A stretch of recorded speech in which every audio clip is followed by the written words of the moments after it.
तो रुक करेंगे फिर से बड़ी खबर का। लगातार सियासी बहरान को लेकर महाराष्ट्र के तमाम तरह अपडेट आपको पहुंचा रहे हैं। उद्धव ठाकरे ने गवर्नर को अपना इस्तीफा सौंप दिया है। तो सीधी तस्वीरें हम आपको दिखा रहे थे। लगातार मातोश्री से उद्धव ठाकरे निकले अपने काफिले के साथ और वो राजभवन पहुंचे और उद्धव ठाकरे ने अपना इस्तीफा सौंप दिया है गवर्नर को। तो बड़ा अपडेट महाराष्ट्र सियासत को लेकर आपको बता दें, उद्धव ठाकरे ने अपना इस्तीफा बाकायदा तौर पर गवर्नर को सौंप दिया है। हालांकि उन्होंने 9:30 बजे ऐलान कर दिया था अपने इस्तीफे देने का।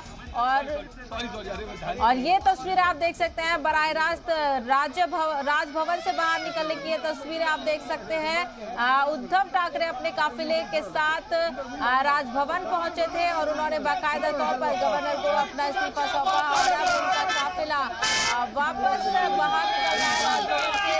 और साइन दिखाते हुए ये जो तमाम तरह शिव सैनिक है उद्धव ठाकरे के काफिले के साथ, वो इस वक्त रद्द-ए-अमल अपना जाहिर करते हुए दिख रहे हैं। ये आप बराह रास्त तस्वीरें देख सकते हैं, राजभवन से बाहर उद्धव ठाकरे का काफिला निकल रहा है।